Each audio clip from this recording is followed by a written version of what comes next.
This is BBC News. I'm Martine. Croxall. The headlines at midday. The government announces its plans to reopen international travel in England. If you want to go on holiday, you'll have to pay for a coronavirus test. Airlines argue the cost is too high and the Transport Secretary agrees. I think overall the pricing should be, and the reason I say that specifically is I'm looking what's happening in other countries, and I do notice there's a very big variation. So we are committing as a government to work to drive those costs down. Police use water cannon on protesters after coming under attack from petrol bombs and fireworks during another night of violence in Belfast. From today, everyone in England will be able to access 2 free rapid coronavirus tests a week, which would provide results in around 30 minutes. The artist Tracy Emin tells the BBC she's been given the all clear after a year-long battle for cancer. Now I'm looking in the mirror thinking, this is really good, this is really positive, because when you've been through like what I went through, it's like being in a plane crash and getting up and walking away, and when that happens, you're so grateful for life. A family affair. We meet the jockey bidding to make history by becoming the first female rider to win the Grand National. The horse is trained by her mum.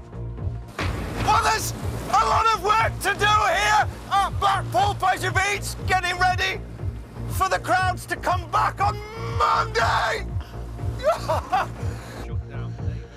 And as theme parks prepare to welcome back thrill seekers like Dan Johnson next week, we'll be at Blackpool Pleasure Beach, which is to celebrate its 125th birthday this year.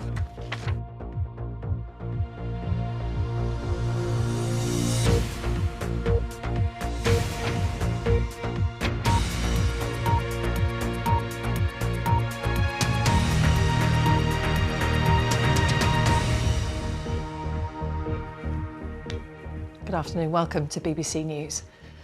Plans to reopen international travel for holidaymakers from England have been unveiled with a requirement to pay for coronavirus tests. The government has stopped short of saying if foreign trips can resume next month, but has outlined a so-called traffic light system which will be used to categorise countries based on risk. For places on the green list, travellers will be asked to take a test before they return to England and pay for a costly PCR test, typically £120, 2 days after arriving home. If you're coming to England from countries on the amber list, you'll also be asked to self-isolate for 10 days and pay for a PCR test on days 2 and 8. And passengers from red list destinations will be required to pay for 10 days in a quarantine hotel. The plans have been met with widespread frustration by the travel industry. Caroline Davis reports. We may be dreaming of sunshine and summer getaways, but would you pay around an extra £100 per person when coming back from your trip overseas? I think it's very disappointing. The boss of EasyJet isn't impressed at this part of the government's plan to reintroduce international travel in England. I think it's a blow to all travellers who were wanting to go and see friends and families and going on a holiday this summer. And I think in particularly the concern why there are now 2 test systems in what they call the green category. Today's report says that passengers coming from the lowest risk green-rated countries will still need to take one of the more expensive PCR tests when they arrive back in England and pay for it themselves, currently around £100 each. Instead, the industry want to use the cheaper and quicker lateral flow tests. The government says PCR testing will allow them to monitor positive cases and check for variants of concern. The report also says that if travel does go ahead, countries which will be on the green list will be announced in early May. There'll be a watch list for countries at risk of being changed to amber, and there'll be a new consumer rights for ticket refunds. The industry is already gearing up for international travel on the 17th of May. Whether that will happen won't be confirmed either way until early next month. The flight simulators here are in use 24 hours a day, with pilots yearning to get back to the skies. For pilots, we as a group are tremendously looking forward to getting back in the air again. Pilots don't want to be on the ground any more than aircraft want to be on the ground, and for us, we are really trying to respond to any pent-up demand so that we're fully ready to go when the government gives the green light on certain routes in the future. This announcement is not the grand reopening the industry was looking for, but after months of travel restrictions, the easing looks likely to take time. Caroline Davis, BBC News. You're watching BBC News. We have just received a statement from Buckingham Palace confirming that the Duke of Edinburgh has died. The statement says, "It is with deep sorrow that Her Majesty the Queen has announced the death of her beloved husband, His Royal Highness the Prince Philip, Duke of Edinburgh. His Royal Highness passed away peacefully this morning at Windsor Castle." We have just received this information from Buckingham Palace. Let me repeat this news. "It is with deep sorrow that Her Majesty the Queen has announced the death of her beloved husband, His Royal Highness the Prince Philip, Duke of Edinburgh. His Royal Highness passed away peacefully this morning at Windsor Castle."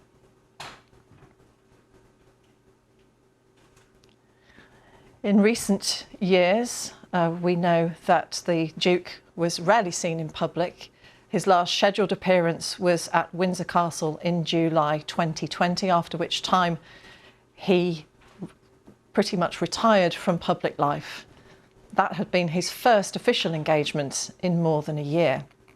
And it came as Prince Philip handed over patronage of the Rifles to Camilla, Duchess of Cornwall. He had held the title of Colonel-in-Chief since 2007. But his connection to the infantry regiment stretched back to 1954. 4 of its officers came to Windsor Castle to mark the occasion and to thank him for decades of service. We know, of course, that the Duke had struggled with various health problems in recent times and had been in hospital for several weeks only a short time ago. And Prince Charles, on one occasion, had visited him. He was in a private hospital to begin with and then received treatment in an NHS hospital before he returned home. But sadly, we now learn of his death via that statement from Buckingham Palace, just received in the last few minutes. The statement says, "It is with deep sorrow that Her Majesty the Queen has announced the death of her beloved husband, His Royal Highness the Prince Philip, Duke of Edinburgh. His Royal Highness passed away peacefully this morning at Windsor Castle." Well, the Duke largely retired from his royal duties, as we know, in August 2017. He signed off at Buckingham Palace with the Royal Marines. He had been their Captain General for nearly 65 years. Prince Philip's own military career in the Royal Navy saw active service during the Second World War, but that ended after his wife's coronation in 1953. He dedicated himself to supporting the Queen in her work. The parade was the last of the Duke's 22,000 solo public engagements, a great support all those years to Her Majesty the Queen. Away from the military, he was president or patron of more than 750 organisations, many of them involved with the protection of the environment and the encouragement of sport. He was by far the longest serving consort to a monarch in British history. Let's just remind you of that statement released in the last few minutes from Buckingham Palace. It says, "It is with deep sorrow that Her Majesty the Queen has announced the death of her beloved husband, His Royal Highness the Prince Philip, Duke of Edinburgh. His Royal Highness passed away peacefully this morning at Windsor Castle."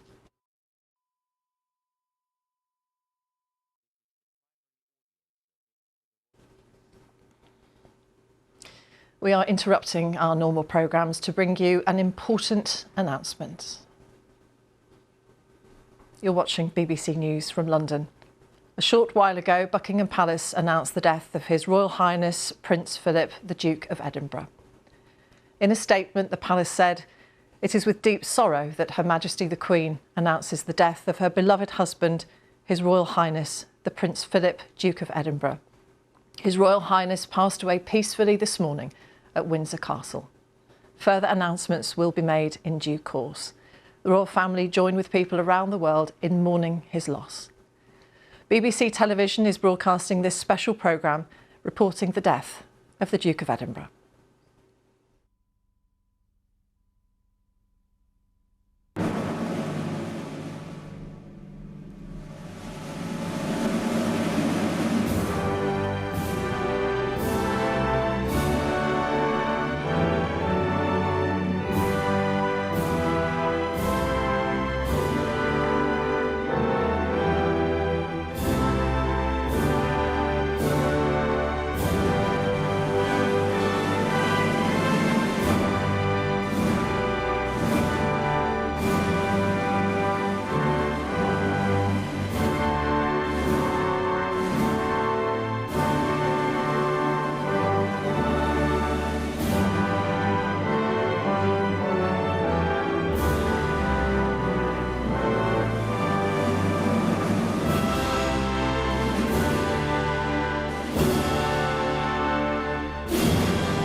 You're watching BBC News.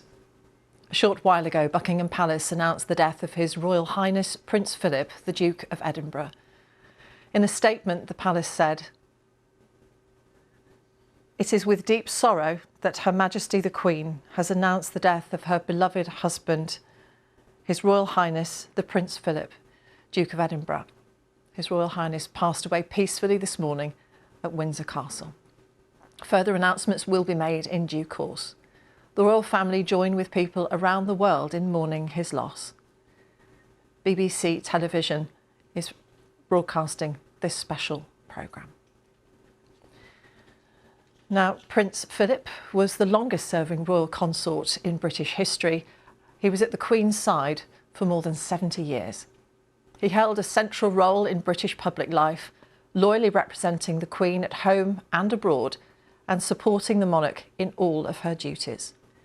The Duke had served in the Royal Navy before embracing royal duties full-time when his wife became Queen in 1952.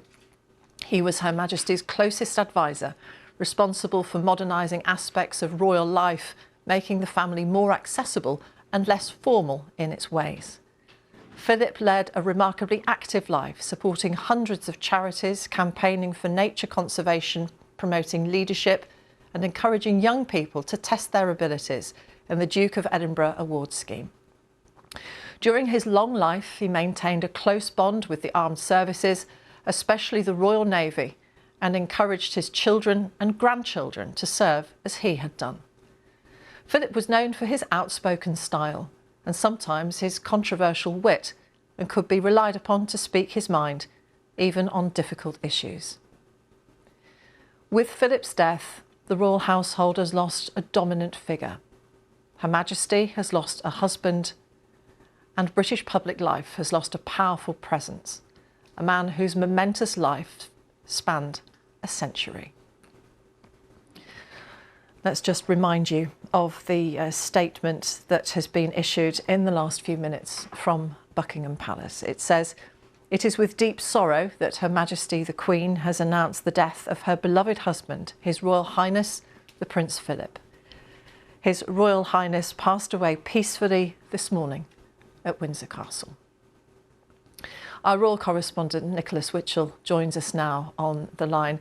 Nicholas, a long life now ended, devoted to service to the Queen and the country. Yes, a life of service alongside his wife, as you say. 2 months and 1 day short of what would have been his 100th birthday, a milestone that he was so determined to reach and for which the royal family would have gathered in celebration at Windsor Castle. Not a surprise, given his age, given the fact that just over a month ago, of course, he was in hospital for a month. He underwent some heart surgical procedure, but he left hospital looking frail, but returning to Windsor Castle to spend these last weeks with his wife, the Queen.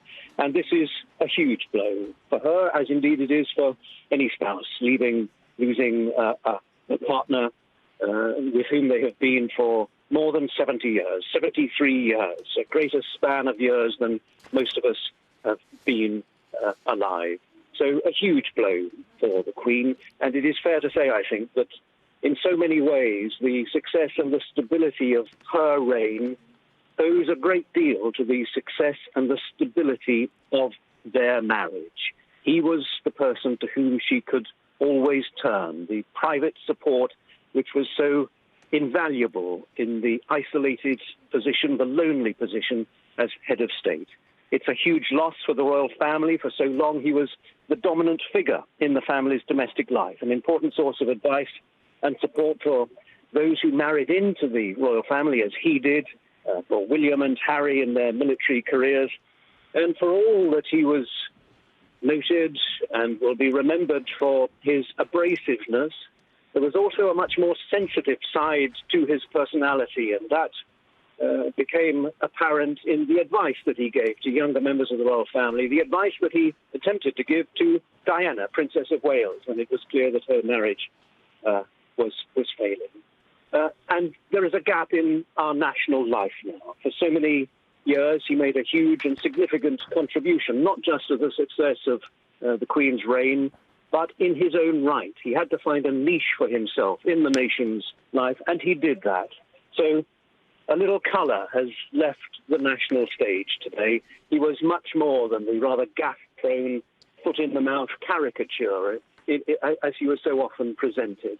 A man who made a contribution in his own right, but whose greatest contribution was in the support that he gave to his wife, the Queen.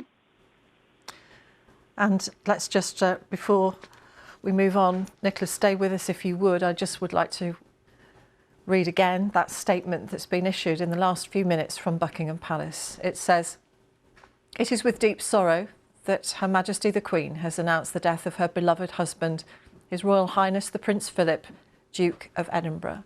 His Royal Highness passed away peacefully this morning at Windsor Castle. Further announcements will be made in due course. The royal family join with people around the world in mourning his loss." BBC Television is broadcasting this special programme reporting the death of the Duke of Edinburgh. Nicholas Witchell, our royal correspondent, is here. And as you say, a very long-serving consort, the longest-serving that we've seen. But before he married the Queen, he had a very distinguished naval career, Nick.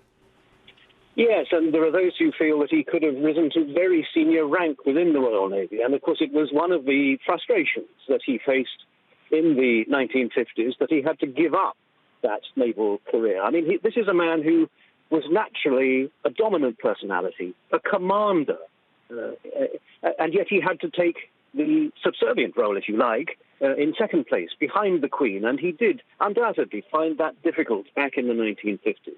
And he had to adapt. He had to find a role for himself. There was no constitutional significance. He was never Prince Consort. He was never able to see state papers or involve himself in that business, his wife, the Queen's business. So that added to the frustration that he felt in the 1950s. There was a young Queen on the throne, surrounded by experienced courtiers who were suspicious of this young husband who was something of a modernizer in royal terms, and he did then struggle a little with that. He found it difficult, but he found a role for himself.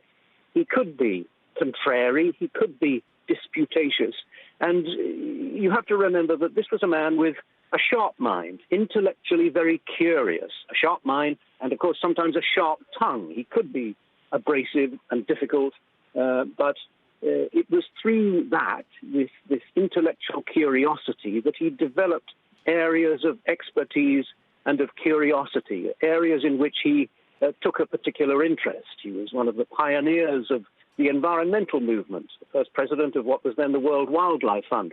He set up the Duke of Edinburgh's Award. That perhaps is the one entity for which he will be most remembered, giving so many thousands of, indeed hundreds of thousands of young people an opportunity to experience aspects of life that hitherto had been denied to them.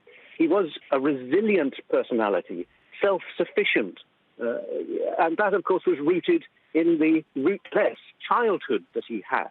He came of royal blood from European royalty, and he was adaptable, and he called on all of those qualities to fashion a way, a route for himself through those difficult days in the 1950s, finding a role for himself and settling into that role of support alongside the Queen.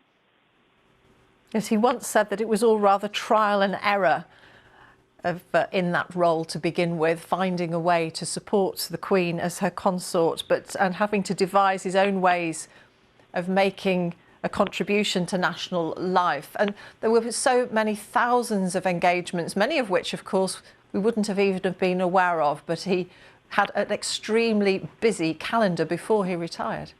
Yes, one of the busiest members of the royal family until his retirement from active royal duty in 2017 at the age of 94 or 95. And it was a life, an adult life of service and of duty and of support for the Queen. He made, I think it is reasonable to say, an incalculable contribution to the success of her reign. People who know them both say that she simply could not have done it without him, without this constant source of support to the Queen. Much of it, private support, never witnessed, never seen by the world. But he was the person to whom she could always turn and on whom she could always rely. And that has now gone. Now, it is important to say that there can be no question of the Queen now withdrawing or retiring. She will continue with her role as the UK's head of state. But it is a great loss to her, a moment of great sadness for the Queen to lose her husband of 73 years, the man who has been, as you say, the longest-serving consort in British history. Nick, for the moment, thank you very much, but do stay with us. Let's remind you of the statement that the Palace has issued today. It says, "It is with deep sorrow that Her Majesty the Queen announces the death of her beloved husband, His Royal Highness the Prince Philip, Duke of Edinburgh. His Royal Highness passed away peacefully this morning at Windsor Castle.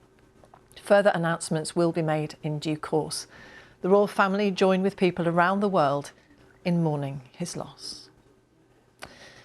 Camilla Tominey is the former royal editor of the Sunday Express, and she is the current associate editor of the Daily Telegraph. Camilla, thank you very much for joining us. During those 13 years or so that you were the royal editor at the Sunday Express, you travelled many, many times with the Duke of Edinburgh. What are some of the memories that stand out for you? Good afternoon, and I'm sorry to be here on this sad occasion. Yes, I have fond memories of covering the Duke of Edinburgh's jobs. I travelled to America with him and the Queen back in 2007. They met George W. Bush. Most recently, their last foreign visit was to Berlin, and he was on sparkling form. That was, I believe, in 2015. There was a walkabout in the main city centre, and he was laughing and joking with some medical students about the fact that he didn't believe in seeing doctors or was very stoical. And we know that he would have preferred to have been at home, and that 1 month hospital spell where he did undergo surgery on his heart, obviously a significant step in ensuring that he could be back home for this moment. But even when he was convened back to Windsor Castle in a car and not an ambulance, he was waving to staff who were welcoming in there. A very popular figure behind Palace Gates, famed for the fact that he had a very small turnover of staff. In fact, some employees had been working for him literally for decades. And I reflect as well on what Nick has so eloquently said there of his stalwart support of the Queen. We can't really think of the Queen's reign over the course of nearly 70 years without imagining Philip a couple of steps behind her. And it was like that on jobs. You know, he would almost act as the warm-up man and put people at ease. I know a lot was said about some of his gaffes over the years, but when I observed him at close quarters, he would make a little joke with people just to settle their nerves, because when people meet the Queen, they can be sometimes like rabbits in headlights. So he'd make the odd quip and make sure everyone was quite relaxed. Also, as Nick said there, not someone who really likes small talk. If he was going to say something, he would say something challenging or ask an interesting question, because he didn't just want to do pleasantries. He was always very well briefed before engagements and wanted to interact and engage with the people that both he and the Queen met.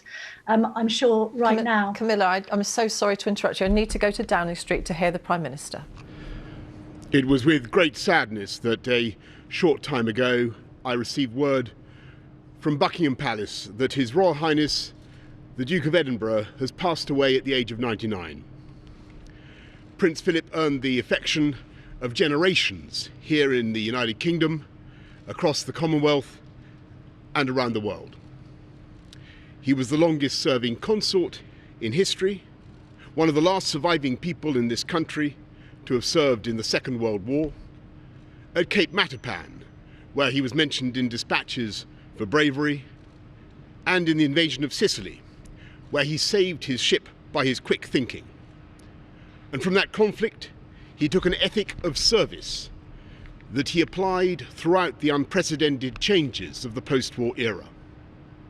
Like the expert carriage driver that he was, he helped to steer the royal family and the monarchy so that it remains an institution indisputably vital to the balance and happiness of our national life.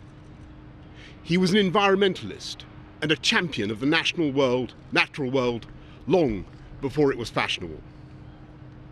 With his Duke of Edinburgh award scheme, he shaped and inspired the lives of countless young people, and at literally tens of thousands of events, he fostered their hopes and encouraged their ambitions.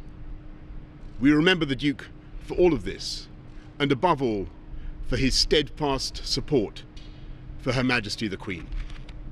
Not just as her consort, by her side every day of her reign, but as her husband, her strength and stay of more than 70 years.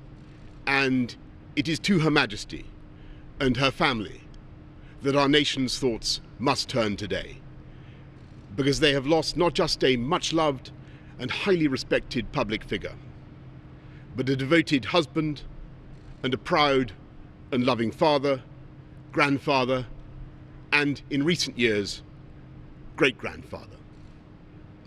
Speaking on their golden wedding anniversary, Her Majesty said that our country owed her husband a greater debt than he would ever claim or we shall ever know. And I'm sure that estimate is correct. So we mourn today with Her Majesty the Queen. We offer our condolences to her and to all her family. And we give thanks as a nation and a kingdom for the extraordinary life and work of Prince Philip, Duke of Edinburgh.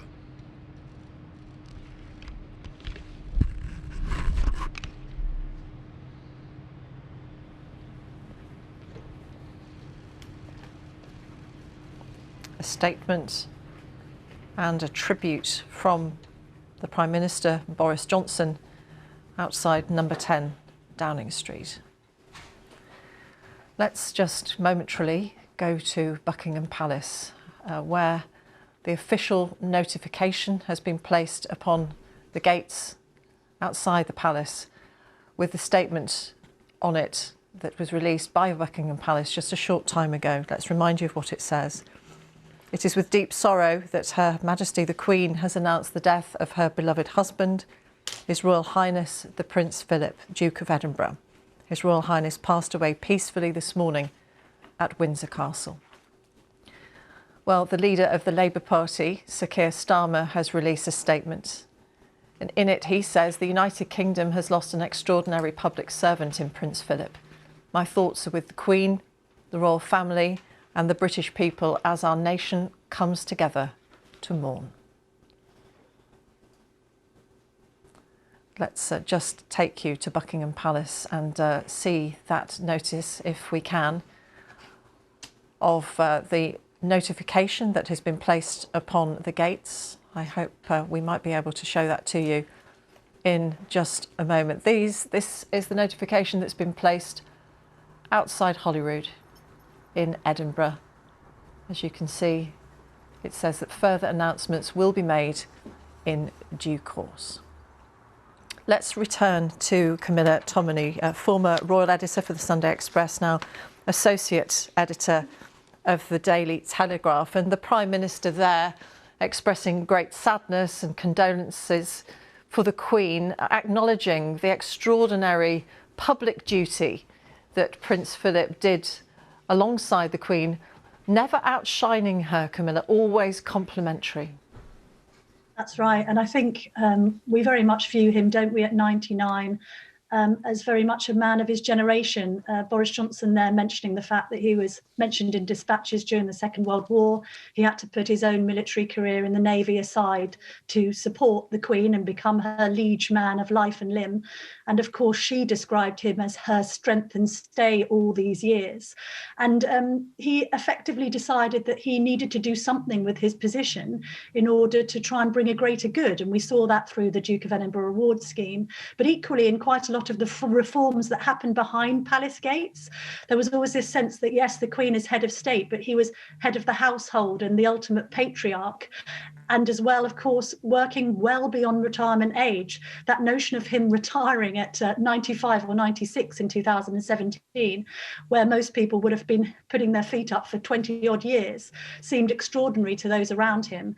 But a very talented man, somebody who wrote a great deal of books as well on environmentalism and conservation. Prince of Wales has obviously inherited that gene from his father. But I think the effect on the Queen, of course, is going to be profound.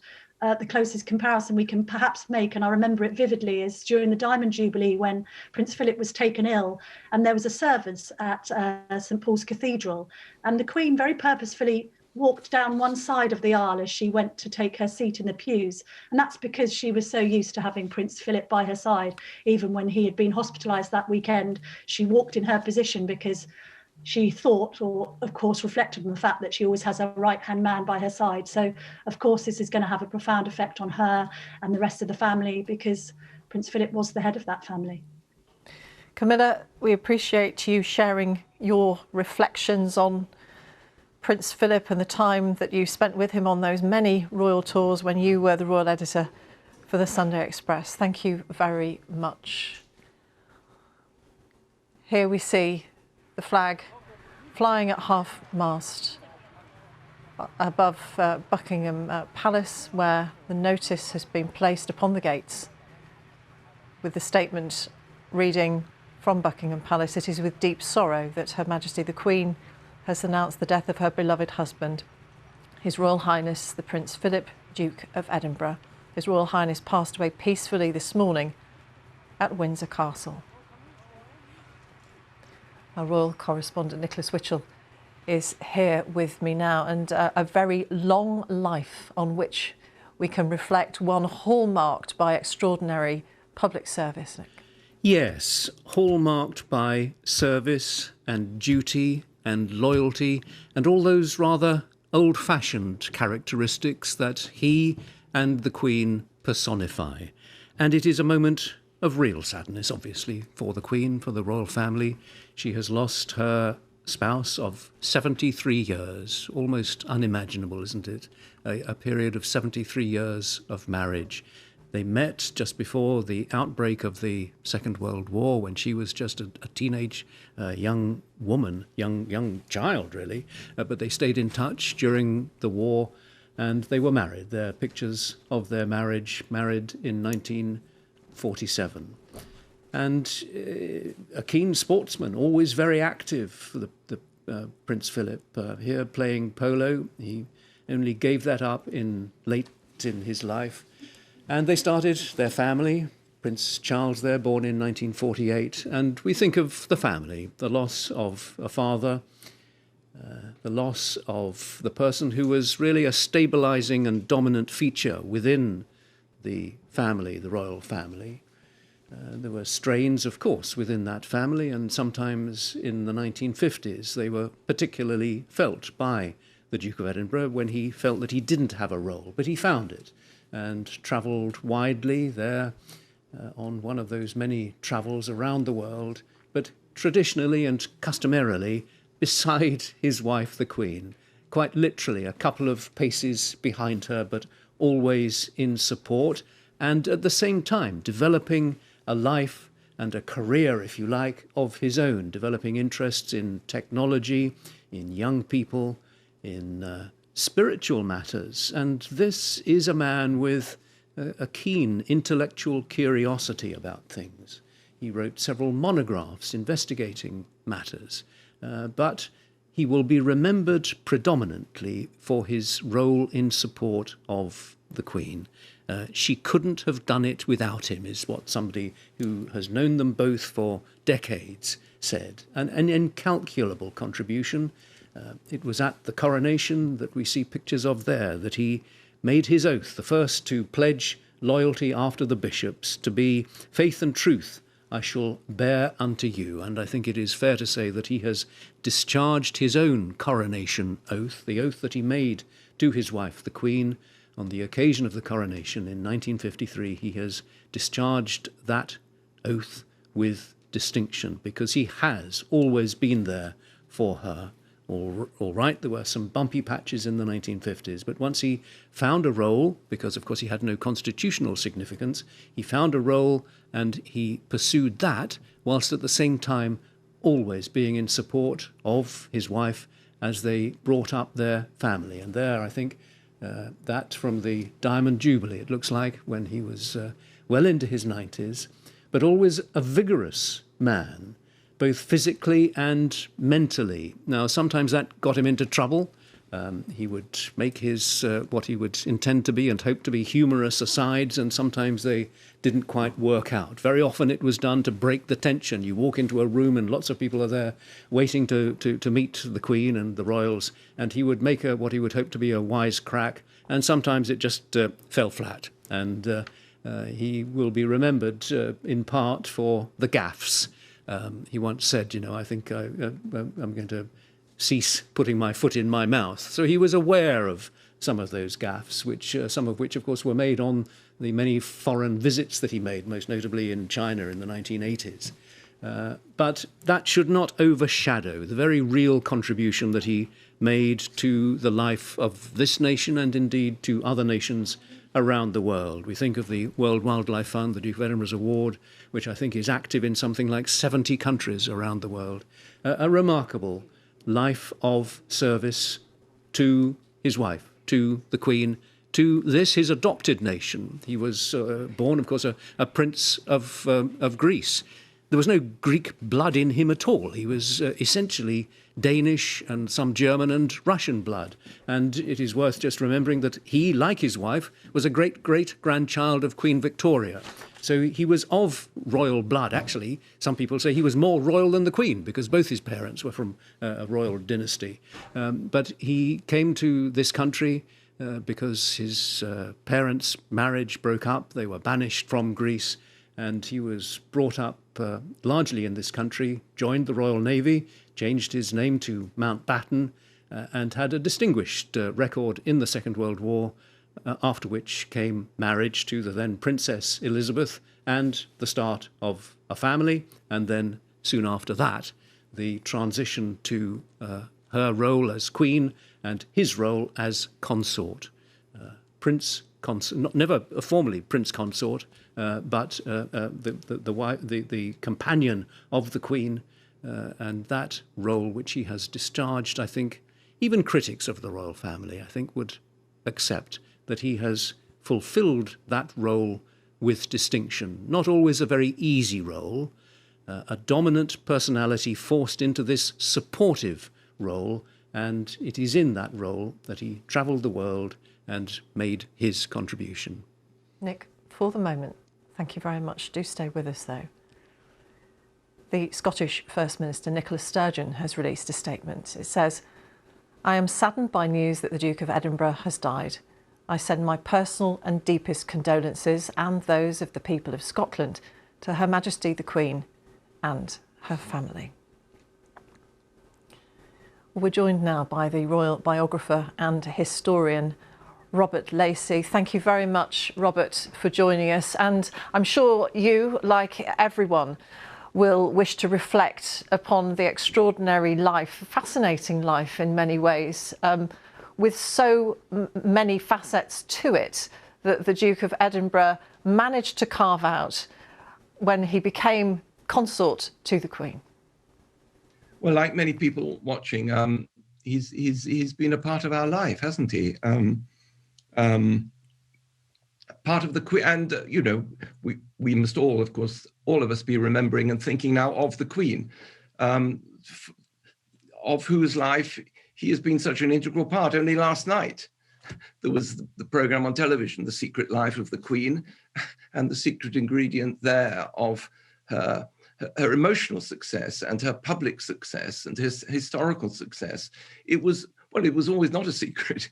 It was Prince Philip, as Nick has just been saying, from very different background in some ways, but playing such a role in the life of the nation.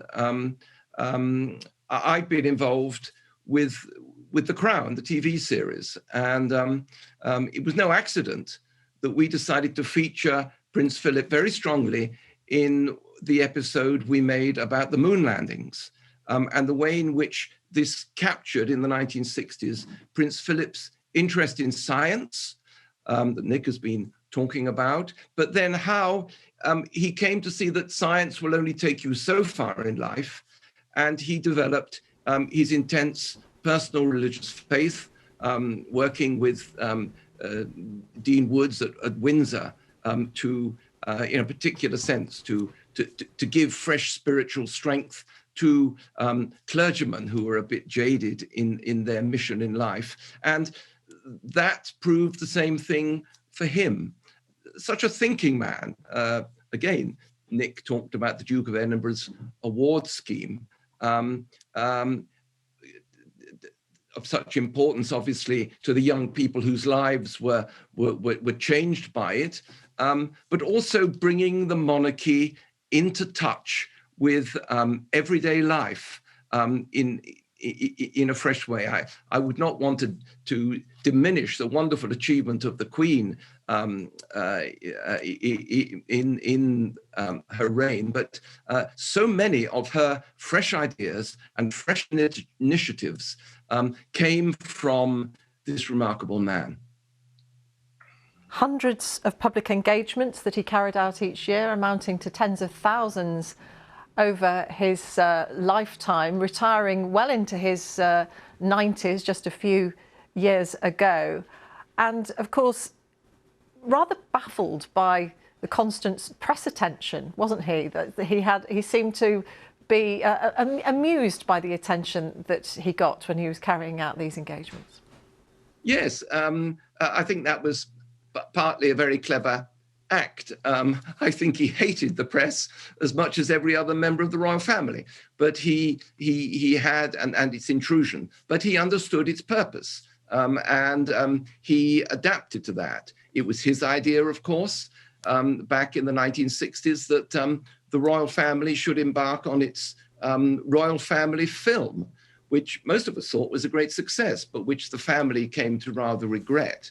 And it's rather interesting, it's only actually now in the days of COVID, with the Queen going on Zoom and all the other members of the family going on Zoom, that we're actually getting in touch with the family in a personal way that he originally envisaged back there through television. You were talking just then of his public engagements, and I'm sure even as you said those words, viewers have a picture coming to their mind of his, yes, the sardonic smile you mentioned, often hands behind the back, often unfailingly a step behind Her Majesty, but always there clearly in the most supportive sense. Let us show you the official statement, the official notice, if we can, being brought. We can just let you know that there has been an official notice put on the gates of Buckingham Palace. Here it is, being brought out with some ceremony, as you would expect, brought across the courtyard at the front of Buckingham Palace to the gates, to be placed there to notify the public of the passing of Prince Philip. On it, a statement from Buckingham Palace issued some time ago. It reads, "It is with deep sorrow that Her Majesty the Queen announces the death of her beloved husband, His Royal Highness the Prince Philip, Duke of Edinburgh. His Royal Highness passed away peacefully this morning at Windsor Castle." It goes on to say, "Further announcements will be made in due course. The royal family join with people around the world in mourning his loss." The First Minister of Wales, Mark Drakeford, has also released a statement. He says, "Throughout his long and distinguished life, His Royal Highness the Duke of Edinburgh served the Crown with selfless devotion and generosity of spirit. We offer our sincere condolences to Her Majesty Queen Elizabeth II, his children and their families on this sad occasion." Well, our royal correspondent Nicholas Witchell is here, and everyone touching on the same sorts of themes, Nick, of service and the support that he's given to the Queen. And of course, she is uppermost in everybody's minds because it is her husband who she has lost. Yes, and the fact, as everybody is testifying, that he has made such a huge contribution to the success of this reign. People have referred to the fact that she said at the time of the Golden Jubilee, he is my strength and stay. Less remembered is that she returned to the theme at the time of the Diamond Jubilee, when she said, he is my constant strength and guide. Now, the Queen is very careful in her choice of words. So in both of those references, she referred to strength, to my guide. Now, she was saying that at the time of the Diamond Jubilee, when she'd been on the throne for 60 years. So for her to pay that kind of tribute, to use that kind of wording in reference to her husband, my strength and guide, and that, I think, gives a real clue to the significance that he played in her life, in supporting and helping her to discharge the responsibilities as head of state. Remember, they're quite different in personality, in character. The Queen, traditionally and instinctively cautious and quite a reserved person. That was really quite a challenge for her back in the 1950s. Philip, by contrast, full of self-confidence, some would say actually rather arrogant, and quite a moderniser in the terms of the royal family, certainly back in the 1950s. An iconoclastic approach to things. But together, it really worked, this partnership between the two of them. He in support, this dominant personality in this constantly supporting role. But that is a role that he adapted to, adjusted to, and found actually that he was rather well suited to it, because he was utterly loyal in his belief in the importance of the role that the Queen was fulfilling and in his duty to support her. Now, he also went off. I think this was at the time, perhaps, of his. Well, here we are. We're back to the wedding back in 1947. This young couple, she in her early 20s, just 21, I think she was at the time of her wedding. He 5 years older than her, and a love match. You know, he means the world to her, is what one person who has known both of them for decades said to me. She's absolutely devoted to him, and he to her. And it was the importance, the solidity of that relationship, of their marriage, which was really so important in the success of the reign. So I think that he has made a huge contribution, both in terms of the nation and in terms of the support to her. Nick, thank you very much. Well, Nick has been taking a look back at the Duke of Edinburgh's long and eventful life.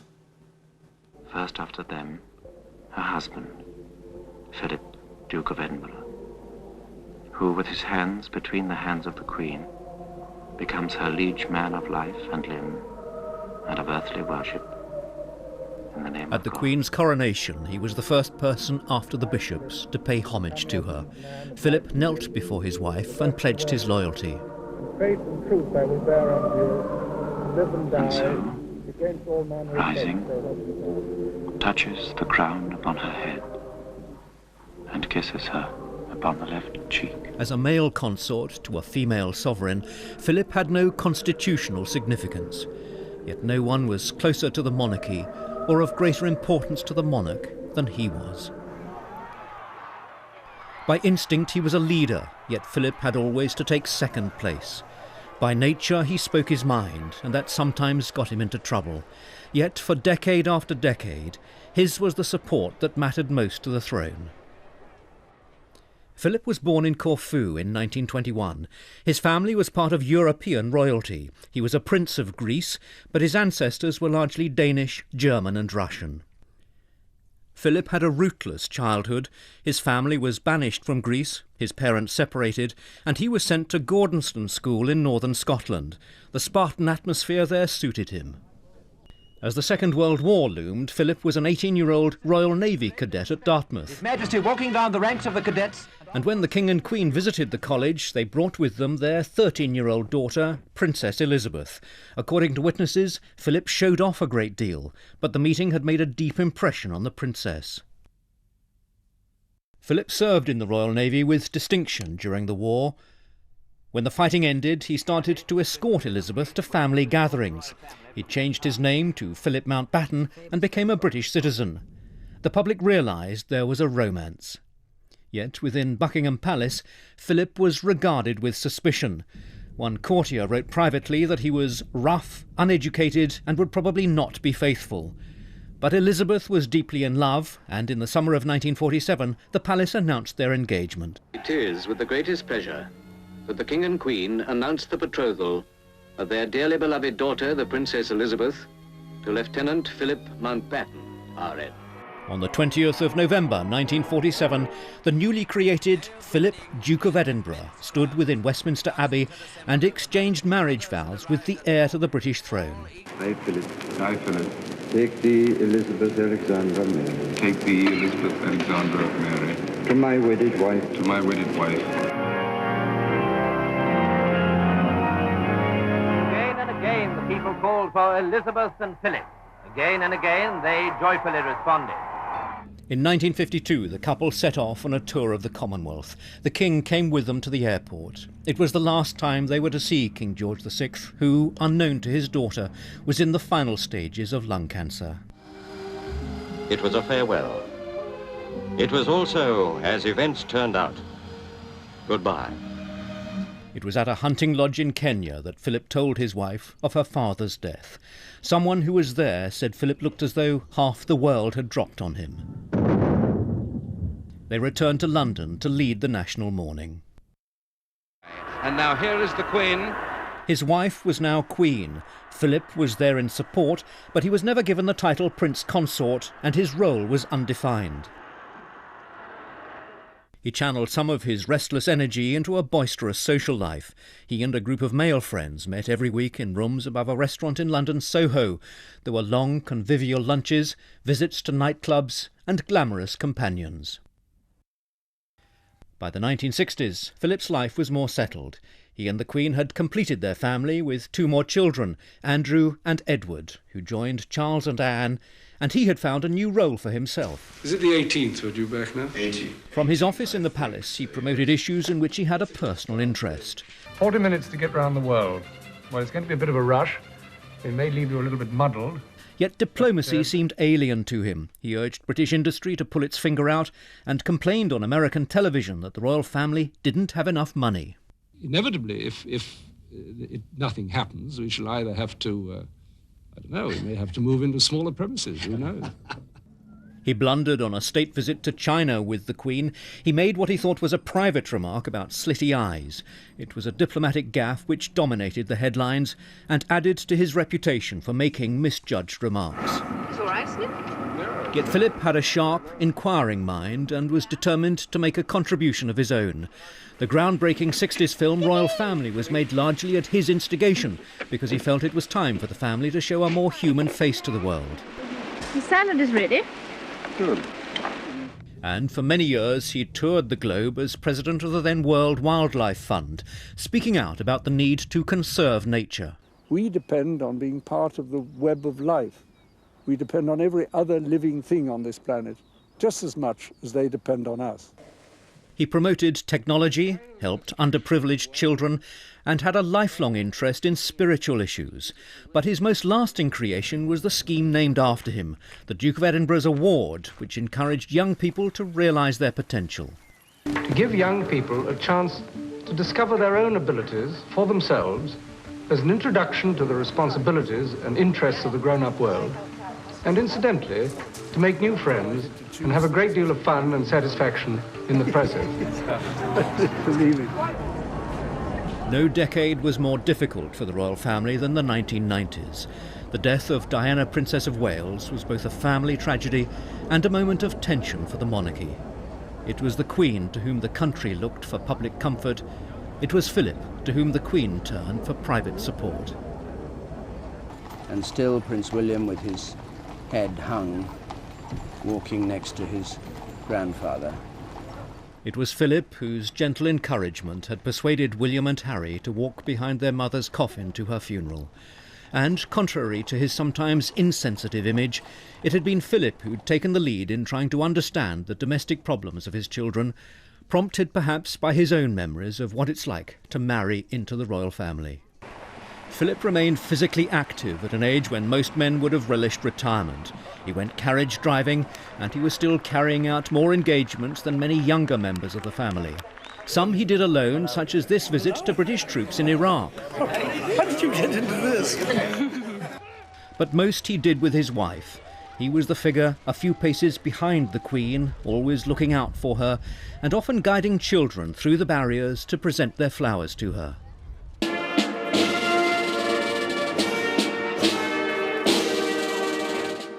By the time of his 90th birthday in June 2011, celebrated at his insistence with little fanfare, he'd accepted that it was time to slow down a little. I reckon I've done my bit. I want to enjoy myself for a bit now. With less responsibility, less frantic rushing about, less preparation, less trying to think of something to say. And on top of that, memories going. I can't remember names and things. Yes, I'm just sort of winding down. There was little immediate evidence, though, of any winding down.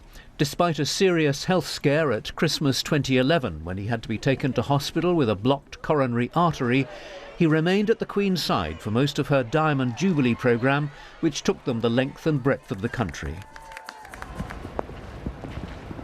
It wasn't until 2017 that the Duke, then aged 96, carried out his final solo engagement. It was a parade for the Royal Marines on the forecourt of Buckingham Palace. It was pouring with rain, but, as ever, duty took priority. He took his time meeting those on parade and taking the salute as the Marines marched past to bid him farewell. His life after that was much quieter, spent mostly at the Queen's estate at Sandringham. It was there in January 2019, while he was driving himself from the estate, that he survived a serious road accident. His vehicle overturned, he was badly shaken, and he surrendered his driving licence shortly afterwards. By now he was rarely seen in public. There were occasional appearances at family occasions such as weddings, yet he remained a supportive figure to the Queen and his family. Throughout his adult life, despite the formality of his position, Philip retained his own style of doing things. He made his own uncompromising mark on national life. He once summed up his approach in characteristically forthright fashion. I've just done what I think is my best. I can't suddenly change my whole way of doing things. I can't change my interests. I can't change the way in which I react to things. It's part of that's somebody's style, and it's too bad. You're lumpy.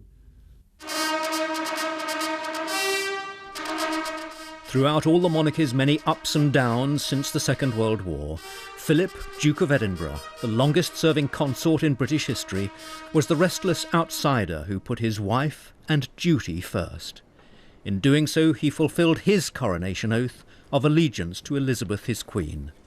Their marriage and his support were the essential foundations which underpinned the success of her reign. In a speech to celebrate their golden wedding anniversary, the Queen spoke of the debt that she and the country owed him. He is someone who doesn't take easily to compliments, but he has quite simply been my strength and stay all these years. And I and his whole family, and this and many other countries, owe him a debt greater than he would ever claim or we shall ever know.